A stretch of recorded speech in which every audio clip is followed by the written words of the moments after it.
Meus amados irmãos, uma boa noite, a graça e a paz do Eterno de Cristo. Hoje, 31 de julho, às 10h45 da noite, eu vou deixar aqui um comentário de um rapaz. Bom, eu não tenho autorização por escrito para mostrar o rosto, nem o nome.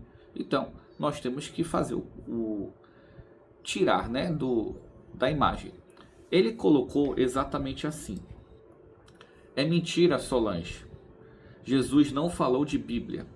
Muito pelo contrário, Solange. Quem crucificou Jesus, o crucificou com uma Bíblia nas mãos. Jesus não mandou ninguém pregar a Bíblia. Aí ele repete 3 vezes, Jesus não mandou ninguém pregar a Bíblia, Jesus não mandou nem escrever a Bíblia. E fecha aspas aí. Bom, o que é que nós vemos com isso? Eu não vejo maldade no rapaz. Eu vejo uma sinceridade. Mas falta ele estudar um pouco mais a Escritura. E estamos aqui para fazer com que ele cresça no conhecimento da Bíblia. E todos nós temos que ter esse conhecimento. Bom, primeiro, eu estou pegando Mateus 24, do 44 a 46, que diz assim, é o contexto do vídeo. Por isso, estai vós preparados também, porque o Filho do Homem há de vir a hora em que não penseis. Como é que eu vou estar preparado? Como é que eu me preparo para a volta de Jesus? Mantendo a comunhão, jejum, oração, leitura da Bíblia, estudo diário da Bíblia e também vivendo isso, pedindo para Deus o Espírito Santo, para que nós possamos obedecer o que está escrito. Perfeito. 45, de Mateus 24.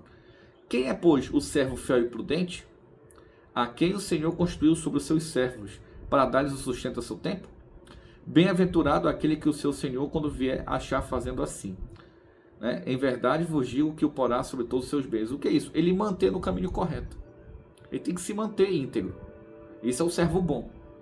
Aí ele coloca aqui: mas se aquele mau servo disser no seu coração, o meu Senhor tarde virá. Então, o que está dizendo aqui? Que o servo bom, ele espera a volta de Jesus e se prepara.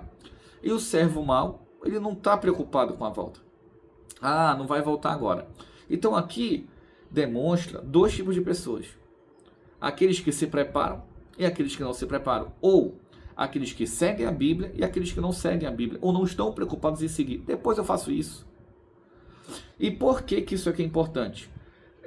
Normalmente, Paulo fala a Timóteo, tem cuidado com a sã doutrina, medita nela de noite, para que te salve a você e os que te ouvem. Então, quando eu, por exemplo, prego o Evangelho, eu sempre me esforço para dar bom testemunho. Eu não sou melhor do que ninguém, não estou entrando nesse método. Mas eu sempre me esforço para dar bom testemunho, leitura da Bíblia, estudo mais aprofundado, para trazer aos irmãos a mensagem da verdade. Então, quando você segue alguém que pensa como eu, que tem essa vontade, você está no caminho correto. Mas e se você segue alguém que não tem essa finalidade? Ela finge ter, como Jesus em várias passagens coloca. É esse que é o ponto. O servo. Eu prego o evangelho aos irmãos. Eu sou servo de Jesus Cristo. Eu também tenho que me policiar. Agora, vou explicar o que realmente ele quis dizer. Quando ele falou assim, pessoas que tinham a Bíblia na mão, crucificaram Jesus. Primeiro, que a ideia de Bíblia, como nós conhecemos hoje, ela não é uma coisa que era usada na época. Na época tinha um pergaminho que a pessoa abria, um papiro, vamos dizer assim, e ela lia. Eu não tenho conhecimento para explicar como era, se era separado por capítulo, se era separado por livro. Eu não tenho esse conhecimento nesse exato momento que eu estou gravando o vídeo. Então não vou entrar muito em detalhes sobre isso. Mas era desse jeito. Abrindo Mateus 27, 18, diz assim: porque sabia que por inveja o havia entregado. Então, nesse momento, Pilatos ele sabia que os fariseus, os saduceus, os líderes, os doutores da lei, intérpretes, eles haviam entregue Jesus para ser crucificado por inveja. É muito interessante nós lermos a Bíblia sobre isso. Nesse ponto, o rapaz está errado? Não, ele não está errado. Mas não quer dizer que você tem uma Bíblia na mão, ou que alguém usa uma Bíblia na mão, quer dizer que entende, quer dizer que compreende a verdade. Esse é o ponto, devemos tomar muito cuidado. Os fariseus por inveja. Eles viram a concretização de uma das profecias que Jesus viria, o Filho de Deus viria, e eles infelizmente não perceberam. E alguns não quiseram seguir. Agora vamos falar sobre, que ele também colocou, que Jesus não mandou pregar a Bíblia. Mateus 24, 14 diz assim: e este evangelho do reino será pregado em todo o mundo, em testemunho a todas as nações, então virá o fim. Como é que eu vou pregar o evangelho sem Bíblia? Vou falar para a pessoa, aceita Jesus, ele, quem é Jesus? Ah, Jesus morreu por nós. Onde é que está escrito que Jesus morreu por nós? Então não faz sentido. Talvez a ideia de Bíblia dele seja diferente. Eu não sei.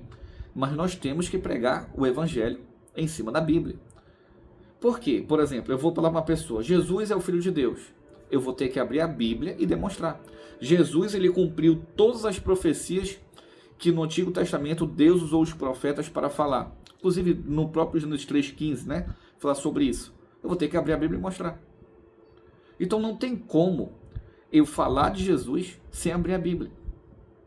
Eu tenho que ensinar para as pessoas quem é Jesus. Eu tenho que explicar qual é essa doutrina que em Atos fala. Paulo também fala que temos que seguir essa doutrina. Onde é que está escrito? Na Bíblia.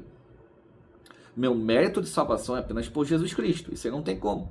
Mas viver a doutrina, ela representa quem você serve. Se nós temos que ser imitadores de Deus como filhos amados em Efésios 5, e o apóstolo Paulo fala que sejam meus imitadores como eu sou de Cristo, nós devemos continuar o quê? Pregando o evangelho, mas obedecendo a doutrina, para que assim possamos refletir isso. E ele falou certo, Jesus não mandou escrever, nisso ele está correto, mas o Pai mandou. 2 Timóteo 3, 16, 17 diz assim: toda a escritura é divinamente inspirada e proveitosa para ensino, para repreender, para corrigir, para instruir em justiça, para que o homem de Deus seja perfeito e perfeitamente instruído para toda boa obra.